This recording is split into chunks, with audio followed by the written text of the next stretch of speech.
నీ బాధకు కారణం ఏదైనా కావచ్చు, కానీ ఆ కారణంతో ఇతరులకు హాని చేయకు. ఏమీ లేనట్టు, అన్నీ పోయినట్లు ఎప్పుడు ఉండకు. ఏమి లేకున్నా అన్నీ ఉన్నట్లే ఉండటం మొదలుపెట్టు. అప్పుడే అన్నీ రావటం మొదలవుతాయి. మనిషి ఎప్పుడూ ఖాళీగా ఉండకూడదు. ఉంటే పనికిరాని ఆలోచనలు వచ్చి అజ్ఞానిగా మారిపోతారు. జీవితం చాలా చిన్నది. ఎవరి ఎంతకాలమో ఎవరికీ తెలియదు. ఉన్నన్నాళ్ళు నలుగురికి సహాయం చేస్తూ సంతోషంగా బ్రతకాలి. మనిషి విలువ ప్రాణం ఉండగానే తెలుసుకోండి. ఎందుకంటే ఒక్కసారి దూరం అయితే ఎప్పటికీ వచ్చే అవకాశం లేదు. ఎలా బ్రతకాలో ఎలా బ్రతకూడదో తెలియాలంటే ప్రవచనాలే వినవలసిన పని లేదు. మీ జీవితంలో మీకు ఎదురయ్యే అనుభవాలు చాలు. నువ్వు నమ్మిన పనిని నిజాయితీగా చేసుకుంటూ పోతే ఏదో ఒక రోజు నువ్వు కోరుకున్న స్థాయిలో నీ కష్టమే నిన్ను ఒక రాజులా నిలబెడుతుంది. నీ ఓపిక, సహనమే దానికి పెట్టుబడి. నీ ఎదురుగా నిల్చొని నీ మొహం చూసి నీ గురించి మాట్లాడటం చేతకాని వారే నీ వెనుక నీ వ్యక్తిత్వాన్ని విమర్శిస్తూ మాట్లాడతారు. అలాంటి వారిప్పుడు జీవితంలో నీ వెనకే ఉంటారు. మీరు మాట్లాడే మాటలు ఎదుటి వ్యక్తి సంతోషపెట్టకపోయినా పర్వాలేదు, కానీ కించపరచకుండా ఉంటే చాలు. ఎవరి ఆలోచనలు వాళ్ళవి, ఎవరి విలువ వాళ్ళది, ఎవరి స్థాయి వాళ్ళకు ఉంటుంది కదా. ప్రయత్నించిన ప్రతిసారి ఎందుకు ఓడిపోతున్నారో తెలుసుకున్నప్పుడే ఎలా గెలవాలో నేర్చుకోగలరు. అబద్ధాలు, మోసాలతో కీర్తి ప్రతిష్టలు ఎంత గొప్పగా నిర్మించుకున్నా అవి కుప్పకూలిపోవటానికి ఒక్క నిజం చాలు. అందుకే కష్టమైనా సరే నీతిగా బ్రతకడమే మనిషికి ఉత్తమమైన మార్గం.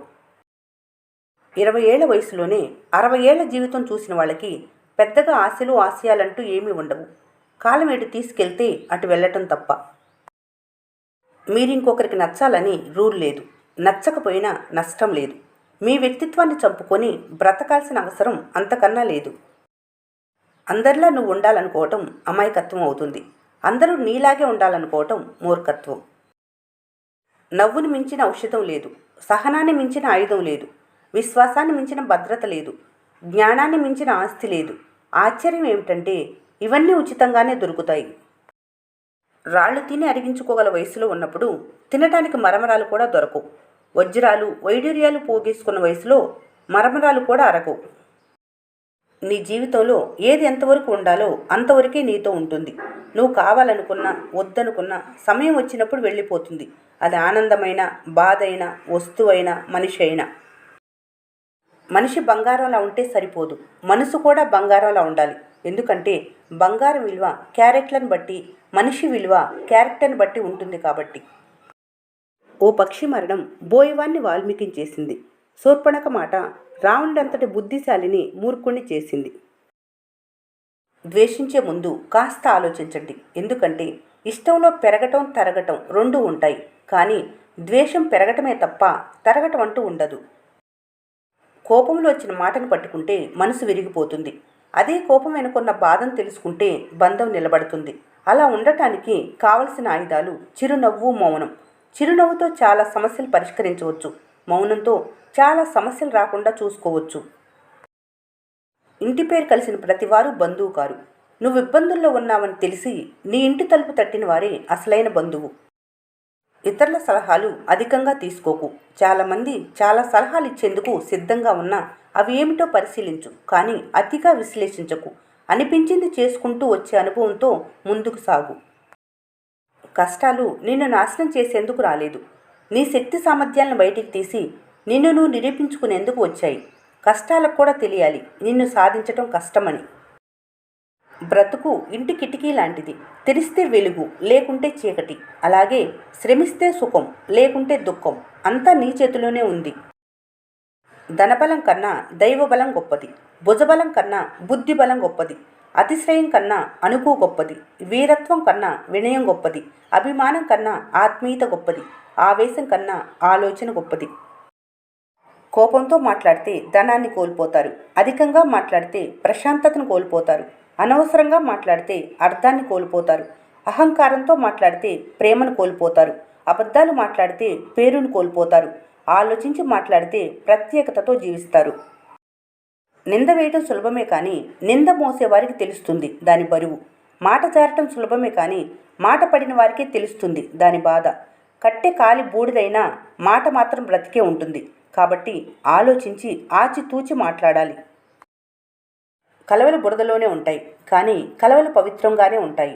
విషపు తేనెటీగల మధ్య ఉన్నప్పటికీ తేనె అమృతమే. గంజాయి మొక్కల మధ్యలో పెరిగిన తులసి దైవ స్వరూపమే.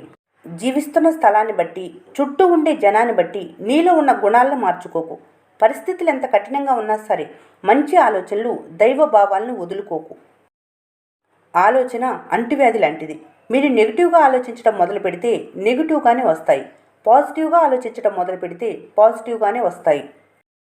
రావణ రాజ్యంలో ఉండి కూడా విభీషణుడు చెడిపోలేదు. రామరాజ్యంలో ఉండి కూడా కైకేయికి బాగుపడలేదు. అందుకే మీరు ఎక్కడున్నారనేది ముఖ్యం కాదు, మీ స్వభావాన్ని ఎలా ఉంచుకున్నారన్నదే ముఖ్యం. చెప్పుడు మాటలు విని నోరు జారిపోకు. మీరు విన్నది అన్నది నిజం కాకపోతే ఇప్పటి వరకు మీ మీద ఉన్న మంచితనం, గౌరవం మంచులా కరిగిపోతాయి. ఆ తర్వాత ఎంత బాధపడినా ప్రయోజనం శూన్యం. జరిగింది, జరుగుతున్నది, జరగబోయేది అంతా మన మంచికే అని నమ్మేవారికి ఎప్పుడు మంచే జరుగుతుంది. మీరు నిమిత్త మాత్రులు, అంతా భగవంతుని చేతిలో ఉన్నది. కర్మలను ఫలాపేక్ష లేకుండా నిర్వహించాలి అన్న కర్మ సిద్ధాంతాన్ని నమ్మేవారికి ఎప్పుడు మంచే జరుగుతుంది. ఓటమి లేని వారికి అనుభవం రాదు, అనుభవం లేని వారికి జ్ఞానం రాదు. గెలిచినప్పుడు గెలుపుని స్వీకరించు, ఓడినప్పుడు పాఠాన్ని స్వీకరించు. ఎలా నిలదొక్కున్నావన్నది కావలసింది.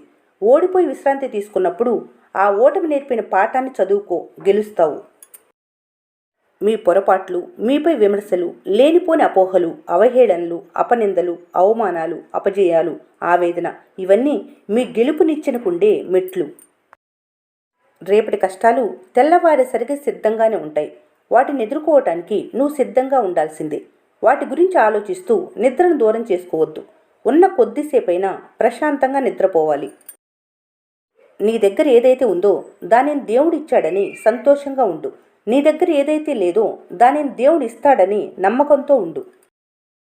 నీ కష్టంలో ఏ చెయ్యైతే నిన్ను మరింత గట్టిగా పట్టుకుంటుందో దానిని నీ ఊపిరున్నంత వరకు వదలకు. వెళ్లేదారంతా ఆటంకాలైతే దారి మార్చి సాగిపోవాలి. అంతేకాని ఆటంకాలు తొలగిపోతాయని వేచి చూస్తూ ఉంటే సాగే కాలం మీకోసం ఆగిపోదు. కళ్ళెదుట నిజం ఉన్నా చెవులకు వినిపించే అబద్ధాన్నే నమ్మే లోకం ఇది. నువ్వెక్కువగా నిరూపించుకోవాలని తాపత్రయపడిపోకు. ఎప్పుడు తెలియవలసిన నిజాలు అప్పుడే తెలుస్తాయి. నీకు సహాయం చేసిన వారిని మర్చిపోకు. నిన్ను ప్రేమించిన వారిని ద్వేషించకు. నిన్ను నమ్మిన వారిని మోసం చేయకు. ఒకరోజు కళ్ళు ఏడుస్తుంటే మనసు ఇలా అడిగిందంట, నువ్వెందుకు ఇంతలా బాధపడుతున్నావని. దానికి ఆ కళ్ళు, నువ్వెందుకు ఆ బంధాన్ని పెంచుకున్నావు? నువ్వు అంతలా బంధాన్ని పెంచుకోకపోతే నేను ఏడవలసిన అవసరం లేదు అని బదులిచ్చింది. ఒంటరితనం అంటే ఒంటరిగా ఉండటం కాదు, నీ కష్టాన్ని చెప్పుకోవటానికి నీ చుట్టూ ఎందరు ఉన్నా నిన్ను అర్థం చేసుకోలేకపోవటం. ఒకరికి భయపడి బ్రతక్కు, ఒకరిని తక్కువ చేసి మాట్లాడకు, నిన్ను తక్కువ చేసే వారి దగ్గర ఉండకు. మరణాన్నైనా ఎదిరించు, కానీ విలువలేని చోట మాత్రం ఉండకు. ఈ వీడియో మీకు నచ్చినట్లయితే మన స్నేహ ఛానల్ని లైక్ చేయండి, సబ్స్క్రైబ్ చేసుకోవడం మర్చిపోకండి. Thanks for watching.